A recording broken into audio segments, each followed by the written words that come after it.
अनंत उपकारी परम आराध्य प्रभु महावीर को नमन। परम श्रद्धेय आचार्य प्रवर श्रद्धेया साध्वी प्रमुखा श्री जी, श्रद्धेय मुनि श्री राजगरण जी स्वामी, सादर सभक्ति वंदना।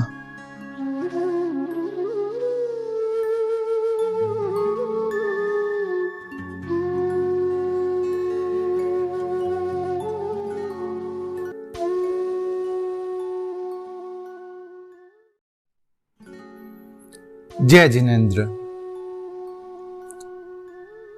प्रथम वीडियो के अंतर्गत हमने अरहत वंदना का प्रादुर्भाव कैसे हुआ उसके संदर्भ में जाना। इस वीडियो के अंतर्गत में नमस्कार महामंत्र के जो 5 पद उच्चारित किए जाते हैं, बोले जाते हैं, उसके संदर्भ में बताने का प्रयास कर रहा हूं। नमो अरहंताणम।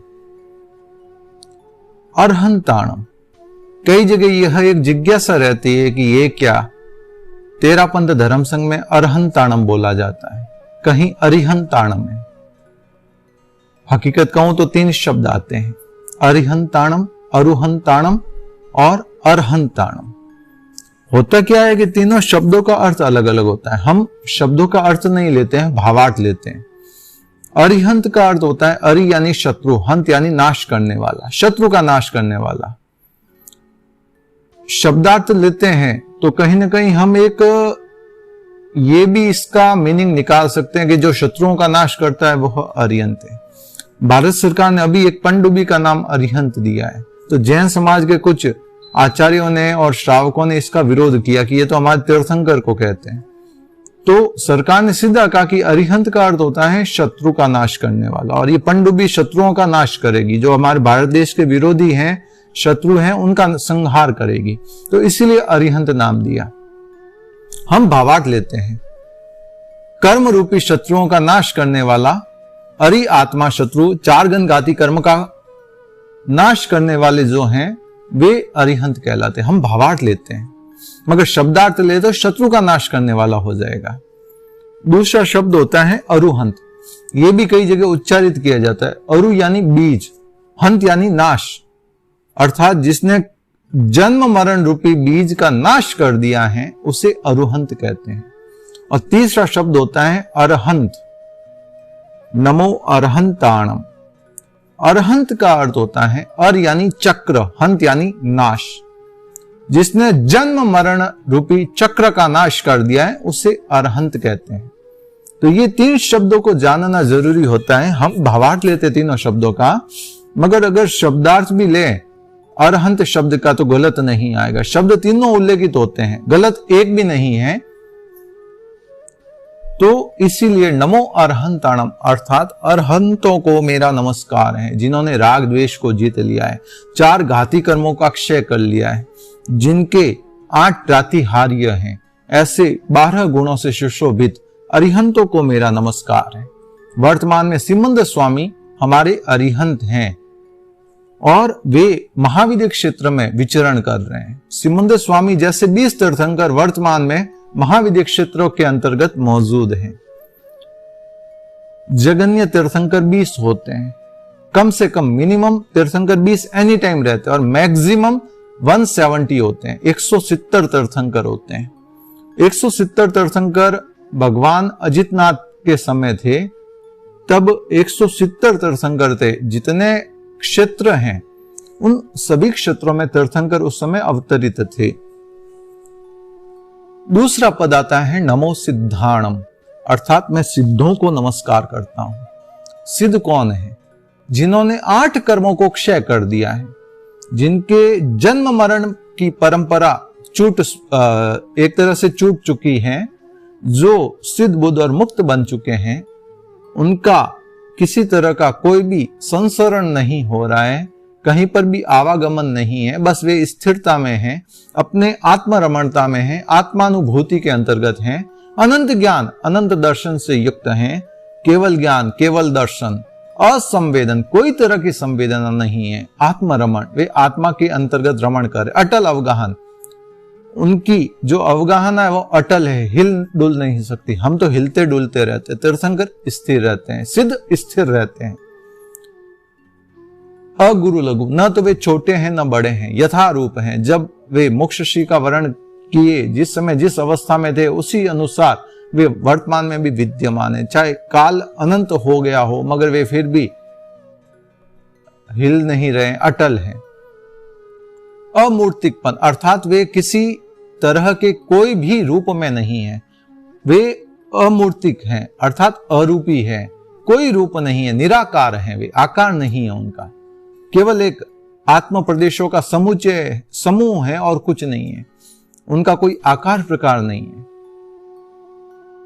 और निरंतराय अर्थात उनकी आत्मा किसी भी तरह की अंतराय से रहित है, इसीलिए निरंतराय। तो इस तरह से मैं उन सिद्धों को नमस्कार करता हूं जो 8 कर्मों का क्षय कर चुके हैं और अजर अमर अविनाशी बन चुके हैं। तीसरा पद है नमो आयरियाणम अर्थात नमो का अर्थ है नमस्कार करता हूं, आयरियाणम यानी आचार्यों को। मैं आचार्यों को नमस्कार करता हूं। आचार्य कौन होते हैं? कहते हैं कि आचार्य तीर्थंकर के प्रतिनिधि हैं। वर्तमान में भगवान महावीर स्वयं विद्यमान नहीं है मगर उनके प्रतिनिधि के रूप में आचार्य हमारे समक्ष हैं, जो उन्हीं के द्वारा जो प्रवर्तित धर्म है उसका प्रचार प्रसार यत्र तत्र सर्वत्र कर रहे हैं, सभी जीवों को शासन रसिक बना रहे हैं। जो भी चतुर्विध संघ हैं, साधु साध्वी श्रावक श्राविका रूपी, उनके संयम की साधना को पुष्ट कर रहे हैं, उनके भावों की विशुद्धि को प्रवर्धमान करने का प्रयास और कार्य आचार्य करते हैं। वर्तमान में तीर्थंकर तो नहीं है मगर ये तीर्थंकर के प्रतिनिधि हैं और इनकी जो उत्कृष्ट मनोयोग के साथ भक्ति भावना करता है, उनके प्रति समर्पण रखता है, वह तीर्थंकर नाम गोत्र का उपार्जन कर सकता है। ऐसे होते हैं आचार्य। इनका विस्तार तो इतना है कि एक ही आचार्य टॉपिक के ऊपर मैं कई वेबिनार या वीडियो बना सकता हूं और बन सकते हैं, मगर संक्षिप्त के अंतर्गत जानने का हम प्रयास कर रहे हैं।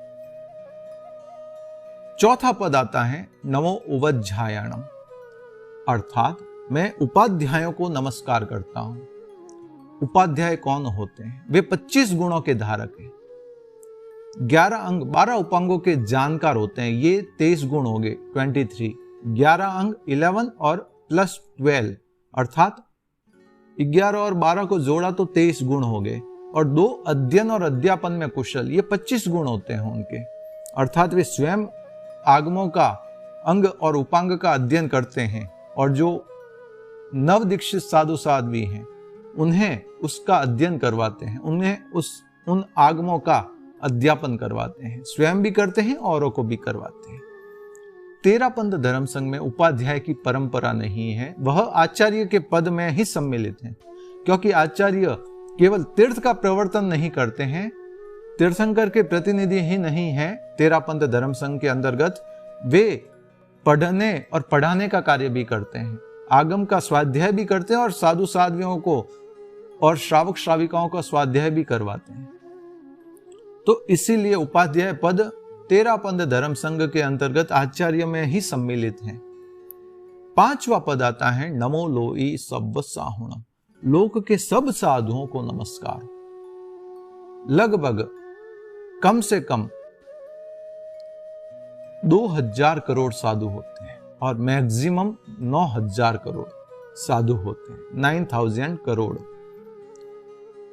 ये अधिकांश साधु महाविद्य क्षेत्र में विचरण करते हैं। हमारे क्षेत्र में तो कितने हैं? वर्तमान में 15,000 साधु हैं, उसमें से भी शुद्ध सम्यक्त्वी साधु कितने हो गए? केवली गम्य तत्व। तो इसीलिए अधिकांश साधु महाविद्य क्षेत्र में विचरण करते हैं और साधु 27 गुणों के धारक होते हैं। वे उत्कृष्ट संयम की साधना आराधना करते रहते हैं, समता की साधना करते रहते हैं, औरों को करवाते रहते हैं। तीर्थंकर एक होते हैं एक क्षेत्र के अंतर्गत, आचार्य भी कुछ हो सकते हैं मगर साधु कई होते हैं। तो सबसे ज्यादा संयम की साधना करने वाले और अन्य लोगों को करवाने वाले, श्रावक श्राविकाओं को तारने वाले कोई होते हैं तो वे साधु साध्वी होते हैं। पद 5वां है मगर इन 4 पदों का आधार है, चाहे कोई तीर्थंकर हो, चाहे कोई सिद्ध हो, चाहे आचार्य हो या चाहे उपाध्याय हो, वो कभी न कभी साधु तो रहे ही है। इसीलिए एक तरह की नींव है, 5 पदों की नींव यदि कहने का प्रयास करें तो ये साधु का पद है, 5वां पद है। ये सभी पदों का आधार है।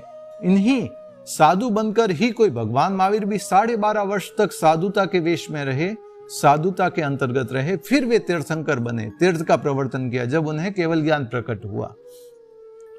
तो इस तरह से मैंने संक्षिप्त के अंतर्गत इन 5 पदों का विवेचन किया है। आपका साधर्मिक जैन नरेश चोपड़ा, बालोतरा, सूरत।